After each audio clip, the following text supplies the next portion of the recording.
My name's Daniel Sullivan. I'm from PocketGamer.com. I'm the editor there. And if everybody could go along introducing themselves.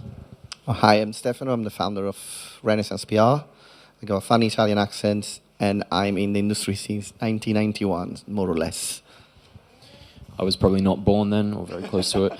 I've been in the industry since 2014, where I started with Motion Twin. We're the guys behind Dead Cells. Motion Twin's a co-op that's been around since 2001, so almost 20 years of making games across all platforms now. Hello, I'm Xavier. I'm CEO of Playdigious. I'm in the industry for 12 years. Before that, I established a company called Dann, focusing on retro gaming. Hi, I'm Tomas Rawlings, and I run Auroch Digital, and so in how long? Probably second on this panel, as in I think of about 23 years, something like that in the industry. Cool, fantastic. So we've got quite a wide berth on the panel for today. So we're going to start off with talking about publishing or being seen in the widened Steam marketplace in the post-Greenlight. I know everybody's talked about this ever, and it's been a hot topic for the longest time, but yeah, the experiences in the changed marketplace for the leading PC store. Thomas? Yeah, I mean, Steam has gone and is undergoing massive radical changes.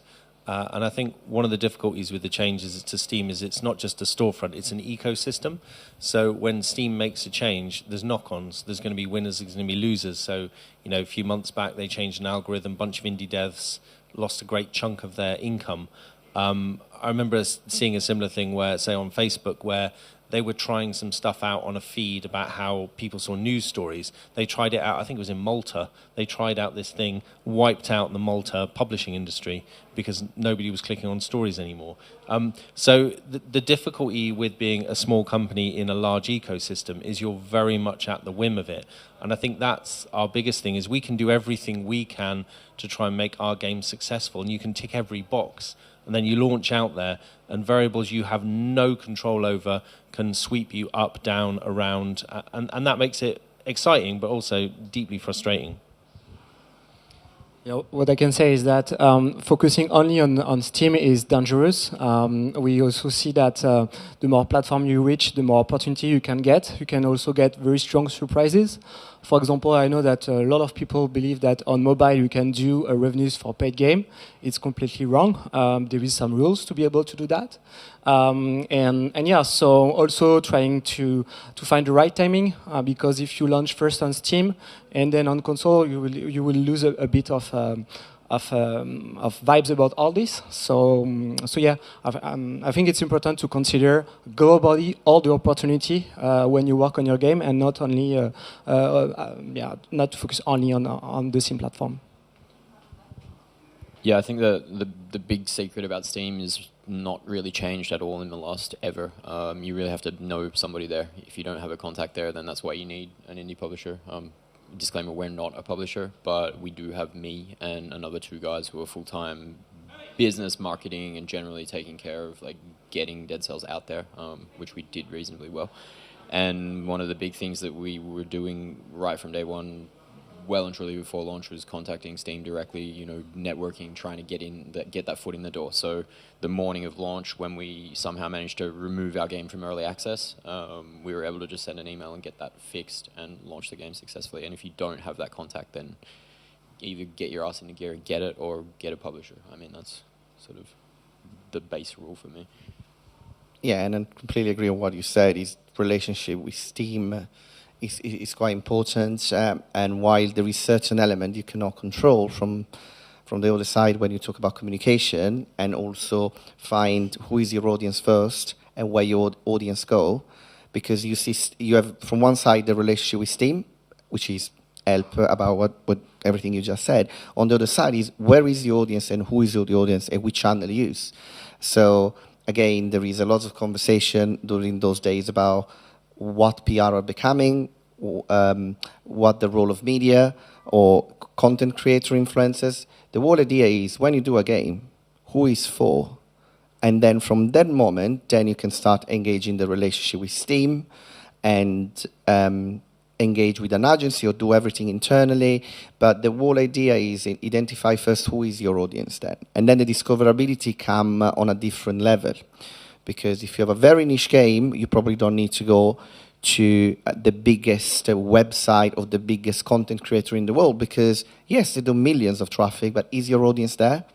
So what I would suggest is a very curated approach from the very beginning of the project, because the best things to know is who your game is for, and then all the stuff come down the line during the campaign, essentially.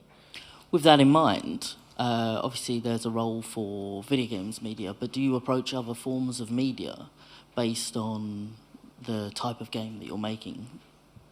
I believe there was, I think 10 years ago, there was the specialist game media, and everyone goes there, and it was a lovely, glossy, printed paper, amazing, big fun. I used to be a journalist for PC Zone Italy back in time, so I think I'm very convinced that today, in 2020, everyone is a gamer.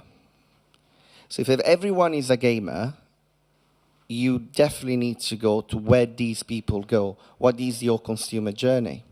So from one side, you have the gaming media.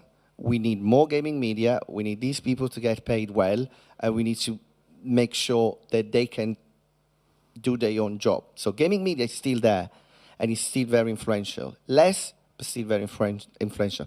Content creator from the other side, completely different cup of tea, but they are very good on measuring conversion rate, and what Simon said before on from Curve Digital when he was saying about looking at wish lists could be an indicator, but it's no magic bullets in a way to prevent sales, to predict sales, but also and ultimately. Yes, go to speak. If your game is about an historical location, just try to find the audience that is interested in historical location. If it's a racing game, of course, racing magazine. But I would keep a massively open mind, because otherwise you keep going where everyone goes, to the IGN, to the PC Gamer. That they are fantastic. We love them. But there is other route depending your game is. So you can do the basic with specialist media, but you can extend and go out and be a bit more creative and curated. Sorry, I talk too much. It's my job. So. Yeah, I think if you're thinking about getting an indie publisher, or you're thinking about self-publishing your game, you really need to pay attention to what he was talking about knowing who your user is, because then that's how you build your entire strategy out from there. So when, like for example, we were doing Dead Cells, we based it around influencers, because we found that the game was really difficult to pitch just like that. Like I got shut down so many times trying to sell it to Sony, being like, hey, it's a roguelite Metroidvania in pixel art, and they were like, get away, you know, like this is when we're not touching that with a 50-foot pole. So you have to find ways to get around that kind of that kind of thing. Again, go and see the biggest influencers in the world. They're going to say, "Oh, roguelike pixel art crap." No way, we're not playing that. So we had to start small and find other ways into that. And so that, again, for me, is the kind of question.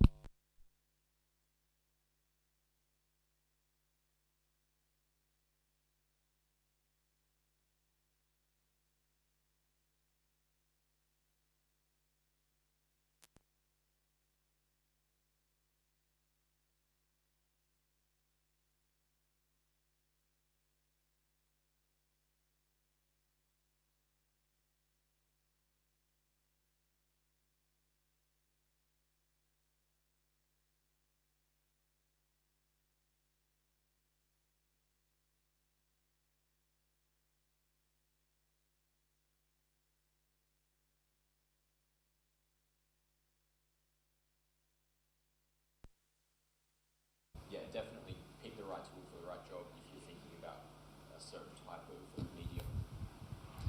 Yeah, and there is also the game itself, which is the best marketing, is that there is basically there is some games that are much easier to market than other. And as a publisher, we review hundreds of games, and even if we don't sign them, we do some kind of a prognostic. We say, okay, this game will do this when it's going to launch, and so on. And yeah, I mean, I think you are working on, especially at the beginning of the game, and you don't know exactly. You need to be very careful about the trend, and not also to. You don't need to have an impact on your creativity, but still, it's interesting to know about what could sell in some way, because if you are doing some specific genre, regardless about the marketing you would do, it would be extremely difficult. Yeah, I think the big learning that I've had sort of doing the DIY stuff over the last few years is getting your head out of that space of making the game you want and getting into the space of making a game that other people are going to want as well. It's really easy to think, I'd really love this game. And then you look at it, and obviously within your own social sphere, you're probably interacting with people who also like the thing you really like. And they're going, oh yeah, this looks great. Everybody's going to love this. How can they not?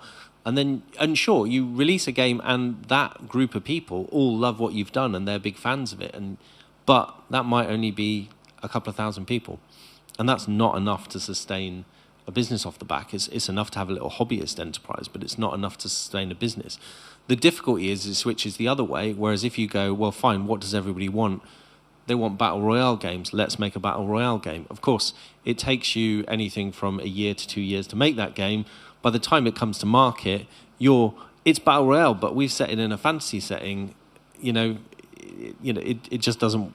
That thing doesn't work. So it's a contradictory thing you're trying to do, which is to simultaneously make a game that yes you like because you've got to have the passion to make it, but at the same time you think there's enough people who are also going to share that passion to you, versus not trying to overly chase a trend. And we've been spending a lot of time thinking about that process and how we can improve that process, basically to reduce the risk. Because I see it as like you're rolling a D20, so I assume everybody knows what I mean by a D20. I wasn't going to say a dice, but if you're rolling one dice and just got to get a 6, that sounds way too easy, I'm sure everybody agree. Yeah. You got to roll a D20, you probably got to get a 20 and then another between 10 and 20. It's a difficult roll. But what you can do is load the dice in your favor. Of that D20, occasionally you can remove one face and replace it with a higher number or something like that to give you that better chance. You're never going to remove all the faces. You're never going to get rid of every element of risk in it. But I think your aim is to take that D20 so that there's only one 20 on it, and maybe make it so there's 4 or 5 20s on it. And that gives you that higher chance. And that, I think, is every decision you make is about, ask yourself, is this improving my chances of rolling the 20? Other things can give you multiple rolls. I mean, what Simon was saying was interesting, is they release a game, and because they're big enough to sustain the momentum of the game, they get a second roll of the dice on Human Fall Flat. They get another 20. Fantastic. You might get opportunities to roll the dice once or twice more, or you might get the opportunity to load the dice in your favor. But think about that risk factor as your preeminent thing going into it. So what would you say are some ways that you can stay dynamic in assessing if your project is still going in the right direction, if you can retool it in a different way? I think Stephen will be very good for this because you completely... Yeah, I got some sort of concrete stories about that with Dead Cells. I went on holidays for a long weekend. So I was out of the office for a single day, and I came back and they're like, how we're making a tower defense game? Now it's a roguelike action platformer. And I was kind of like, what? That's insane. You're going to make a pixel art roguelike action platformer game after we've just done all of this marketing and positioning the game. We had a couple at the time was Orcs Must Die and Anomaly or something like that, where they were our major sort of competitors, so it wasn't a super crowded niche. And as soon as you put roguelite and Metroidvania in there, and you go and look at the top 10 of sales and critical reviews of those games, you're like, whoa, baby, that's going to be a big job to get into that top area. So for us, it's putting in place that feedback loops, and that was my job, is to make sure that every time the developers have some creative brain spark and they're like, oh, this is amazing creativity and stuff, and I'm there to go, okay, that's cool, but this is what it means for you in terms of your actual production and making sure that you're not taking too much risk. Like I said, it was really hard for us to pitch a game at that time because we had Gungeon coming out. We just had a whole suite of these kind of roguelite 2D pixel art action platformers, and so basically the marketing came in to sort of say, okay, if you're going to take this on, what are the implications? How good does your game have to be? And then you can use that desire to get information and stay relevant to inform your development. So it's not the idea that we take the creativity and then we kill it. It's we take the creativity and then we make sure that they know what the exact implications for that are. Okay, yeah, you wanted to do that mechanic there about when you die, you don't keep any of your loot at all. Well, they tried it in this game. It was good, but we're moving in this direction, so have you thought about potentially maybe inspiring yourself from this other game? And so we're continuously saying, hey guys, you need to play this game, you need to play this game, so that they know what's happening. Yeah, I think that's probably... Another thing so that really it's a very good point you made, is just, it's not about killing creativity, because otherwise you end up doing 7 million different versions of Fortnite, but it's actually balanced this. So, of course, marketing and PR have this amazing reputation, which is not, but every now and then is good. There is enough resources online. There is to find data almost for free. There is enough people that do my job that are keen to listen to your idea, and even without working with your project straight away, they can say to you, oh, well, you know what, this is a great idea, but I don't know if it's commercial. So I think it's about a bit of due diligence, and have the common sense of balancing where you're heading to. I had few people coming to me a few years ago, and even now, that they say, oh, I remember one particular story of this guy coming and say, oh, this is going to be the new Minecraft. And I say, yeah, but in life, you have one Minecraft. And there's another things to notice. Don't take the best case history in the market to create your first game, because probably it's a bit hard to replicate this.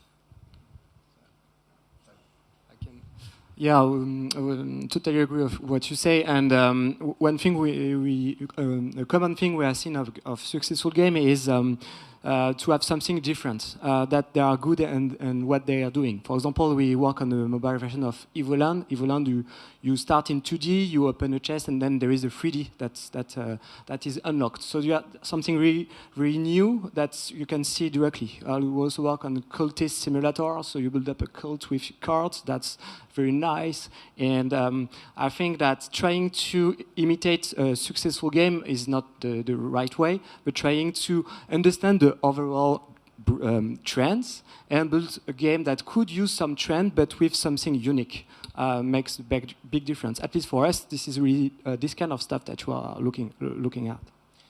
Yeah, so a couple of years ago, Ian Livingstone gave a talk at this event, and he said this great thing. He said, start with a great idea, then use data. And I think data is your friend, but data is also very dangerous. There's a thing called confirmation bias, where you're searching for sort of data that backs up what you want to do anyway. And it's like, well, clearly, I've asked a survey of the 10 people who are in our office whether we think this is a good game idea, and 100% say it is. So you've got to be prepared to be wrong, but you've also got to understand what the data means. So, for example, we're working on an idea at the moment, and we took the step of basically recruiting through various forms a survey, which we've had about 800 people fill in this survey. We're not asking them to tell us what we think they think we should make, because there's a Henry Ford maxim, which is, if I'd asked everybody what they wanted, they would have said a faster horse. The audience aren't necessarily going to... They want to be surprised, they want something new, innovative, but they can't tell you what it is. But they can tell you really valuable things. So, for example, we asked that audience to rate... If you ask people to rate... Do you want multiplayer? Yes, no. Do you want Steam Workshop? Yes, no. Do you want it on all these platforms? They're going to tick yes to everything. Why not? It costs them nothing. But redesign the form to say, what are the most important things here? Multiplayer, customization, Steam Workshop. And they can't rate everything at the same. It forces them, with like radio buttons or something like that, to rate a certain thing. You then find out, so in one of our ideas, we find out that actually multiplayer really doesn't matter to our audience that much. For us as a developer, that's massive, because it's one of the single most expensive things you can add. We found other things that are cheaper to add, they really do care about. So I think data used well really is your friend. But as I say, you have to look at... There's a great list on Wikipedia of all the biases that exist, and us humans are terrible for those biases. We really are bad at them. And I think a way to try and use data is to get around your biases, so you listen to it, but you don't treat it as the be-all and end-all. So in 2020, what's the best way to get this information that you want from consumers, from the people that you are marketing to, or marketing, I guess, Stefano, you're actually directly where you're aiming primarily at press. Mm-hmm. It's the information that they're passing on that you're trying to get. So when you're working on a marketing dialogue, how do you get that feedback back into the company and obviously everybody else in sequence? I believe what we tend to do generally when we got an idea from a potential client or established client, we just try to crystallize what this game is going to be. Now, because of social media, and because, yes, in the past, press was one of the biggest catalysts to get a feedback. Now, it's not anymore. Still, it provide a lot of information that can be used. The main things when to make sure you don't have bias in data, because I had experience exactly what you mentioned. When you read data, data can be read in. Okay, so sorry. The first thing is getting the data. The second thing is having someone very good to read those data. So if a company can speak with the audience directly using social media, community, Discord and stuff, is the first stop, because these are people going to spend the money. Then you have media and content creator that they can provide another layer. But then you need to have someone that reads this data. So, and I personally believe that it's our job when we're doing PR or content creator generation and stuff, to be able to read this data, because we know who, it's not just what people are writing, but who's writing those words and targeting the right people. Again, it's a curation job, it takes lots of time, but I think the best things is find the right person to read those data, and do not forget about your consumer. We are a vehicle. As an agency, we are a vehicle, we help amplifying, but if you don't listen to your consumer, you can be on the front page of The Guardian, no one gonna buy your game because the consumer is not there. Yeah, so I think there's stacks of places that you can get this information from. It's actually not all that difficult to get your hands on the kind of information you need, whether it's quantitative or qualitative info, but you have to have the time to do it, and that's something that developers, I think, underestimate hugely. So again, if you're talking to an indie publisher, make sure they've got a dedicated marketing person who's actually trained in doing that, because you don't want a monkey interpreting your figures, or like going on and saying, oh, 5 people on Discord said it was great, let's do this, you know. And then if you're going to do it yourself, be very serious about how much time it's going to take you to do a marketing analysis on your game and all the potential iterations of your game, because you have to go through the information gathering steps each time. So like, how much time do you have to read all of the negative reviews from Binding of Isaac? Like, do you actually have time to do that? Do you have the time to build a tool that's going to scrape it for useful keywords and then analyze that kind of thing and try and figure out what people didn't like about the Binding of Isaac so that your roguelike game can be better than theirs? Probably not. So the same goes again for digging down into like Steam data and everything. Do you have the time to actually go dig into Steam Spy, you know, get a rough idea of what things are looking like, and then contact every single one of the competitors that you're looking at and say, hey, can we jump on a call and talk about your sales figures? If you don't have the time to do that kind of thing, then potentially a publisher could be a bit of a help. Yeah, there is some tools to help you to figure all this, like the SWOT, for example. There is a competition analysis, trying to find some trend where you can visually put your game and have other game around. But one issue with all this and trying to look at the competition and to look at how you can put your game there is that you will only see the big success and not all the failure around. And this is something not so easy to try to look for a game that has not been successful as much as a successful game. Because they are obviously less visible, and so that's why it's not something easy to do. Yeah, I think the big stat that I would keep in your mind is, and it depends on the sources of data you look at and how you slice it. As I say, data can be very, but it comes in roughly about 90% of games released will fail, because it depends on how you define fail and et cetera, et cetera. But about 90% will fail. So if we asked people here, you know, put your hand up if you're about to release a game, and 10 people put their hands up, 9 of you should put your hand down again and, you know, go and do something else. But of course, we don't know which one of those 10 should put their hands down, you know, and which one should keep their hand up. That's, of course, where the difficult part happens. But I think if you're not going into this endeavor with this simultaneous thing of being optimistic that you can be the one that succeeds, but also being prepared for the failure. What do you do when it does all go wrong? What do you do when your game comes out and either gets reviewed badly or it gets reviewed nicely but only a few people review it? Or, you know, what is your plan after that? And I think that's our big challenge for this very, you know, industry, where we're seeing growing inequality in the sense that there's a smaller number of companies who are doing really well, and there's a larger number of companies who are doing bumping along. And of course, the challenge is that as you do really well, that sets up dynamics that allow you to do even better. So you can employ these data people to scrape data to give you stuff.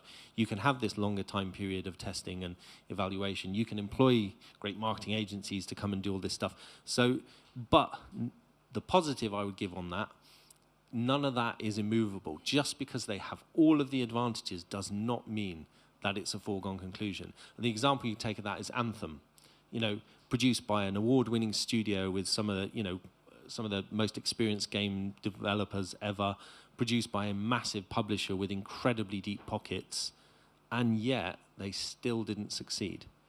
And next to Anthem, there will be a whole bunch of tiny little indie games that completely outperformed it in terms of the return on what those developers put in it. So the task is difficult, but it isn't insurmountable. And there's now a lot of... there's now probably more indie developers or more small developers than there ever has been. There's more that are self-publishing as well. As the marketplaces change and as more storefronts have become available, obviously Epic is the main one that people talk about, and as more subscription services like the Xbox Game Pass and Apple Arcade come into play, how does that play into a small team's marketing plan, or how could that play into? There is two on the mobile side. There is obviously Apple Arcade that has been a game changer for a mobile developer. There is also Google Play Pass, which is not very well known, which is subscription services also as well, and also not only in terms of platform. There is also market. So as you know, the Chinese market is growing, and it's for us it's 30% of our revenues. So there is tons of opportunity there, and we're also looking at other markets in Asia that are growing quite well. And obviously there is the new round of the new console coming up. I think we try on our side. We try to think at 360 degrees about all the opportunity that could be took.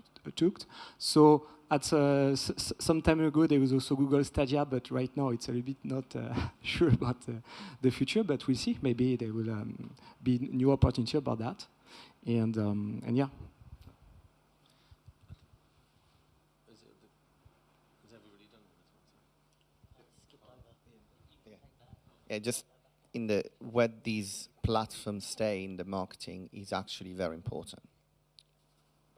As a consumer personally, I found a couple of games on Xbox Game Pass that actually I read a lot of media and I see a lot of releases, but if they wasn't on Game Pass, I wouldn't found it. So I would not underestimate Xbox Game Pass. I have it. I play a lot of game on it. I'm a big fan of it. And actually, what a storefront like Xbox Game Pass could give you, or Stadia, or any equivalent, if a first party comes to you and just say, I want you on Xbox Game Pass, your game's gonna change. Your game, in a way, not your game design, but basically, automatically, consumer gonna perceive these as it's on Game Pass, so it should be good, because they all the stores now, they try to create in a very high level. So I would say that the amount of exposure that you can get for any first party that decide to party on some of those streaming services, that every first party is slightly different the way they promote, but I have experience to work almost with all of them, including the Epic Store, from a pure marketing point of view. No, I'm not talking sales, but they're giving you that kick in that can make a difference. So this is why when you mentioned before, have a relationship with Steam can help. Absolutely, because they are the one that can help you amplify. They're not going to do the job for you. You still need to work a lot, or having an agency doing. But the amplification they can give it to you is immense. Is really important. Yeah, I think there's a lot of different ways you could come at that question. It's kind of a big one. But for me, if there's a period in time where new platforms are coming out and big first parties are throwing money around, then that's a huge opportunity just to secure your company in general. Like if you can get some of that Epic money, get it and run. Same goes for Google Stadia or whatever. And even if the platform's not a success, Google Stadia, then you might still have been able to get some of that MG money, which is going to help you release a game and then, you know, hopefully you didn't negotiate a 100% exclusive and you can bring that game out elsewhere afterwards. But that money is really going to be great probably for your studio. And then exactly what Stefano said about the just about the visibility, that's a no-brainer. If that's not part of your plan for success when you're launching your game right from day one, then you need to stop and go back and put another 6 months in front of your release date. Because you really need to be planning on taking advantage of all of that. And so as the new ones are coming out, and if you can get in there quickly, then it's going to be insane. Like, I mean, when we came out on Switch, we were probably out 8 months after the launch, and we still did really, really well. But then we've had friends who've launched more recently amongst the deluge, and if you haven't got the support from Nintendo or the ability to jump right up into the charts or stink up the charts by giving away one of your games every single day for 30 days, then it can actually be really difficult to overcome that momentum. So you need to be looking around and saying, okay, well, what else is happening? What's coming out now? Does it make sense for me to give my game away for free on the Epic Game Store right now just for the visibility that I'm going to get on the other side? So yeah, it definitely needs to be something that you're considering at all moments. Yeah, and if you're sort of just small indie dev doing the thing, like, I think what all this says is you need to have somebody focused on biz dev. That can be one of your team, and they do that as part of what they do, or you get somebody in who's doing that. If it's so critical, you know, lots of people have talked about the relationship with publishers, relationship with platforms, all that stuff, and it doesn't happen easily. It doesn't happen quickly. It all takes time. It all takes energy, and so you've just got to have that time and energy on that stuff, because the worst possible thing you can do now is work on a game and then just release it on Steam. Like that to me, it's a really bad idea. The opportunities are there, but you've got to go for them, because, you know, if people are giving away money to be on an exclusive on your store, you can guarantee there's a huge queue of people waiting to take that money. You can't just simply join the queue and wait for your turn. It doesn't work like that. What's the offering they're doing? The plus side of it is, again, to give the positive, is subscription services rely on two things. They rely on reliables that they know their audience want, and they rely on new things that their audience didn't know they want. So Netflix made its initial money off the back of having Breaking Bad, which they didn't make, but they cemented their reputation and really superpowered it by making House of Cards, which they did make, though it was based on a script of a TV program that already existed. But again, it goes back to that data point they did. They looked at the data they had then, they said, what do our audience like? They really like thrillers. They really like Kevin Spacey. They like films directed by David Fincher. So what do?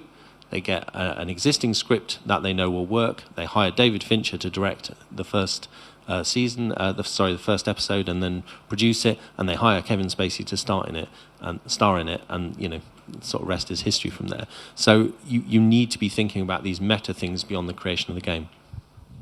Yeah, I would say sort of an interesting thing to think about that dovetails into this is with the proliferation of just the sheer number of games that are coming out at the moment, and that small percentage that are succeeding, we're seeing a lot of these bigger indie studios turning themselves into publishers. And so we're seeing, for what I would consider to be something of a balloon of indie publishers or smaller publishing houses at the moment. So when you're thinking about who you're going to work with, like, be choosy. You can be choosy at the moment, and make sure that you're asking the questions that we've just talked about here. Like, okay, I don't have time to do all this biz dev stuff. Who does the biz dev over there? Like, well, who are they? Where did they come from? Do they know all of these people? Are they actually any good at it? Ask your friends about that particular person. Has this guy got a bad reputation about, I don't know, being a womanizer or something that we don't know about it, and so no one wants to talk to him? Same goes for their marketing people and their track record. Actually make sure that they know what they're doing, because just because they had an indie hit and they've got $10 million in the bank doesn't mean that they actually have the skills to do it again, or do it for a game that they're not working on and that they don't control from a design perspective. Sorry, last thing is also, in the case, we talk about indie game publishing, in the case you go to a publisher, one thing that person would suggest you to, instead of saying, I need a publisher, try to think about what do you need to take the game from market, because there is publishers that are absolutely strong on the commercial side and less on the marketing side, vice versa, in the middle. Someone is great to provide QA. So it's more like also deciding, okay, if I decide to go to a publisher, okay, I need, I don't know, QA, strong marketing, and then try to ask them what they have achieved on those two areas. And this is where decision can start become a bit more easy to take. So that's my suggestion. Yeah, one last thing is also about the timing. There is some opportunity that you can miss if you lose the timing. For example, for Apple Arcade, if you have a good project and you say, okay, I will launch first on Steam and then I will discuss with Apple, then it can happen because right maybe gonna change, but for Apple they have the game unreleased.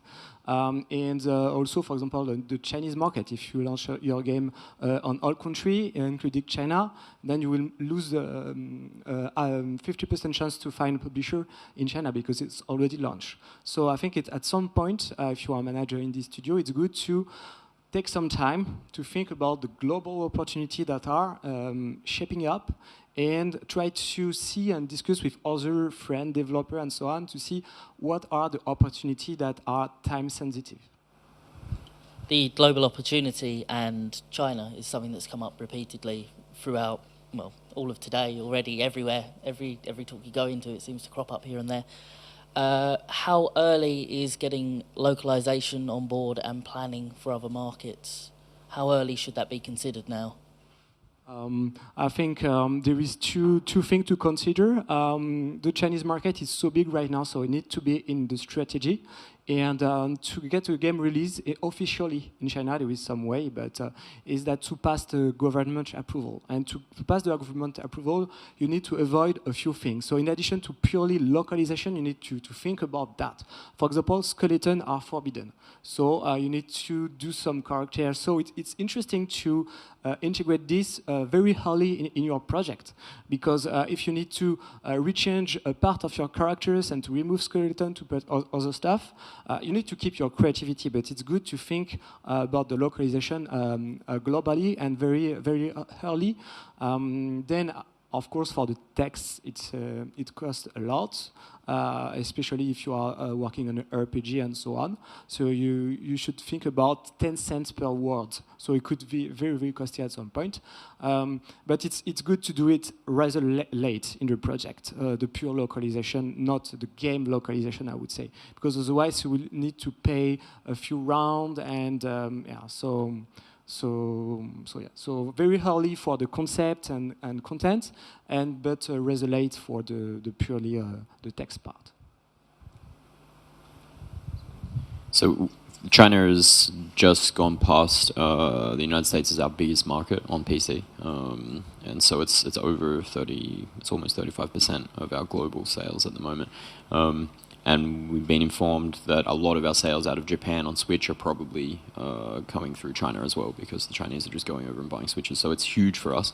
And we had a similar story to Curve, in the sense that I woke up one day and was like, holy crap, 5,000 wish lists in a night. Like, what went down there? And we traced it back to this Chinese streamer who'd gotten it off a guy who I'd sent a key to without realizing that he was kind of big. And he reckons he's small, he's only got 3,000 concurrents in, but his big friend who has 30,000 or more concurrents in China streamed it. And so that was maybe 10 days before launch, and we didn't have Chinese localization there day one. And so once you've got 5,000 people who are really keen to play your game, one of the big things that the Chinese will do is if it's not in Chinese on day one, they'll just put a negative review and be like, where's the Chinese?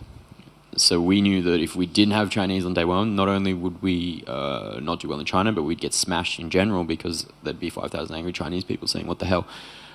So yeah, I think it's imperative if you're launching a game on PC or these days that you have at least Mandarin from day one.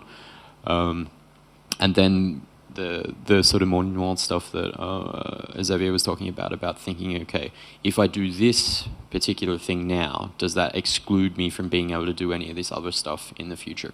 So, for example, we haven't launched part of our mobile situation yet, because we have to get the approval in China, because if we launch the Android version without it being ready in China, it'll just get pirated, and so then we miss out on this huge slice of revenue. And so if we hadn't have known that, if we hadn't had this guy to help us out with it, we'd have just gone and launched it worldwide everywhere, and then missed out on a huge chunk of revenue because we just didn't know about that kind of stuff. So, yeah. Cool. And as a final one, just to kind of wrap up, Can you foresee any trends in indie publishing across this year? What do you think the big thing we're going to be talking about at the end of the year is when it comes to indie publishing? There is a lot, of course, the new platform and the streaming, the new platform and Game Pass type of service, Stadia stuff is going to be what to look at. Personally, I see there will be less and less space for very small game, very small game, like the idea of people doing a game in a garage or in the kitchen or whatever.